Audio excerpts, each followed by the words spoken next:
जय गुरुदेव परम पुरुष गुरुदेव जी। जय गुरुदेव नाम अलख यज्ञ की पार में स्वामी तुम्हें प्रणाम। कोटि कोटि करु वंदनाय खर प्रणाम। चरण कमल बिसरू नहीं। जय गुरुदेव नाम। परम पूज्य स्वामी जी महाराज के चरणों में कोट कोट प्रणाम। आप सभी प्रेमी भाई बंधुओं सबको सादर जय गुरुदेव। आज का ये सत्संग है जब भगवान राम ने बाली को मार दिया और बाली धरती पर गिर पड़ा, उसको मूर्छा आ गई। जब मूर्छा से जागता है बाली तो देखता है कि भगवान सामने खड़े हैं। तो भगवान के रूप को देख करके भगवान के चरण कमलों में उसका इतना प्रीत हो गया, इतना स्नेह हो गया, उसके सारे पाप ताप धुल गए और भगवान के चरण कमल को देखकर आंसुओं की धारा बहने लगी। वह अपने जीवन को धन्य समझने लगा कि अंत समय में भगवान हमारे सामने आ गए। बहुत प्रसन्न हुआ अंदर ही अंदर, लेकिन हृदय को कठोर करके वह बाली भगवान से कह रहा है कि हे प्रभु, आप तो धर्म की स्थापना के लिए अवतार धारण किए हो, फिर आपने हमको छिप करके व्याधि की नाई बहेलिए की नाई हमको क्यों मारी? कारण कवन नाथ मोहि मारा, मैं बैरी सुग्रीव वही प्यारा। हे भगवान, कारण क्या है जो आपने मुझे मार दिया? भगवान राम ने कहा कि बाली, पहली बात तो यह है कि तुम्हें अपने बल का अभिमान है। अपने बल के अभिमान के कारण तुम किसी को भी समझ नहीं पाते हो। यद्यप तुमको ये मालूम है कि सुग्रीव हमारी शरण में आया और मैं ही तुम्हारे पास उसको भेज रहा हूँ लड़ने के लिए, फिर भी तुम्हें समझ में नहीं आया। जब ये भगवान की शरण में है, राम की शरण में है, राम भेज रहे हैं, तो हमको इससे लड़ाई नहीं करनी चाहिए। तुम्हारी पत्नी ने तुमको बहुत बार समझाया, फिर आपने पत्नी की भी बात को नहीं माना। हे बाली, देखो सबसे बड़ी बात तो ये है कि तुमने एक तो सुग्रीव को किष्किंधा से बाहर कर दिया और उनकी पत्नी को तुम अपने पास रख ली। गलती तो यह तुमने की। जब तुम की सुग्रीव को बाहर कर दिए तो उसकी पत्नी को भी उनके साथ कर दिए होते, लेकिन पत्नी को अपने महल में रखा, ये गलती। तो सुग्रीव मेरी शरण में आया और सबको ये मालूम हो गया कि राम की शरण में सुग्रीव चला है।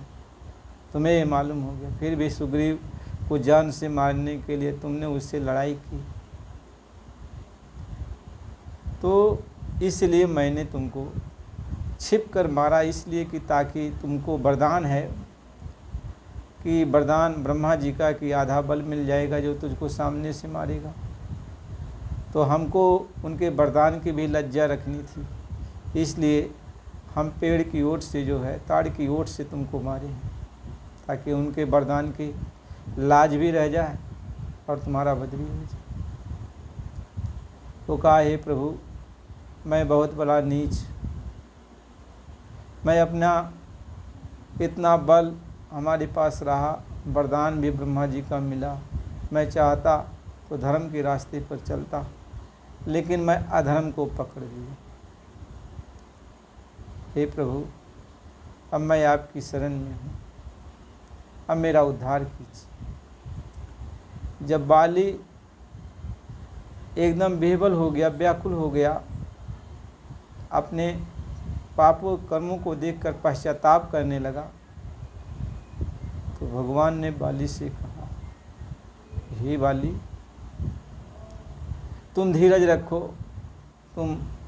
मैं तुम्हारे शरीर को अचल कर देता हूँ और तुम चले जाओ पंपापुर और वहाँ जाके भजन करना। भगवान राम ने कहा, कहूँ बाली तुही देव जियाई और भजन करो पंपापुर जाई, तुम जा करके भजन करना। बाली ने कहा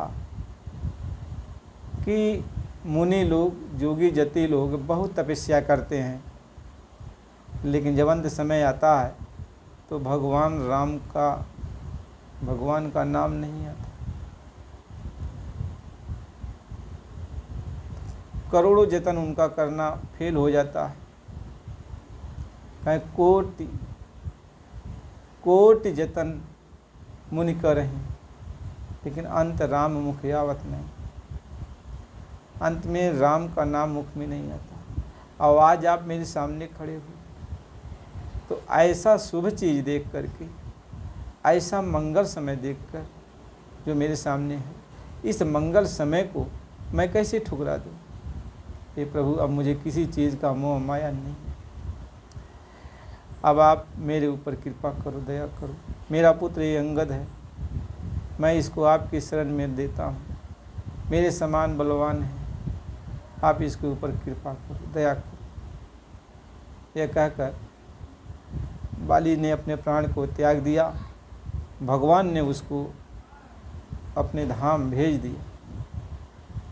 जब पूर्ववासियों को ये पता चला कि बाली मार दिया गया तो सभी लोग रोते हुए बिलखते हुए आए। तारा भी, उनकी पत्नी भी रोती हुई आई, रोने लगी। भगवान राम ने तारा को समझाया, तारा बिकल देख रघुराया, दीन ज्ञान हर लेनी माया, छित जल पाव गगन समीरा, पंच तत्व रचि अधम शरीरा, और बाली तेरे सन्मुख सोया, जीव नित्य कहलक तुम रोया। कहें कि हे तारा,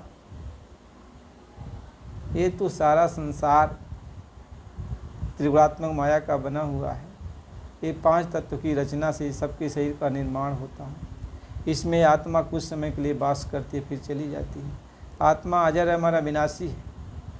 आत्मा हमेशा इस पिंड में रहती है, तो पिंड को जब छोड़ देती है तो अगला पिंड धारण करती है, लेकिन आत्मा कभी मरती नहीं, न जन्मती है न मरती।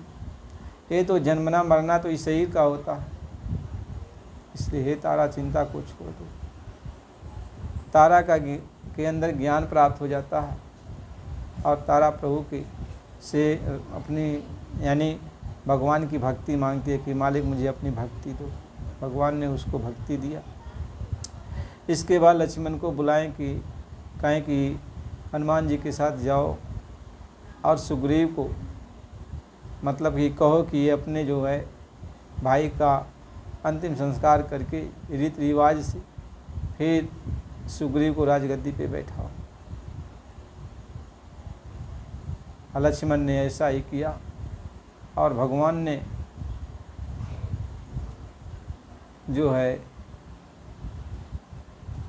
इस काम को पूरा किया।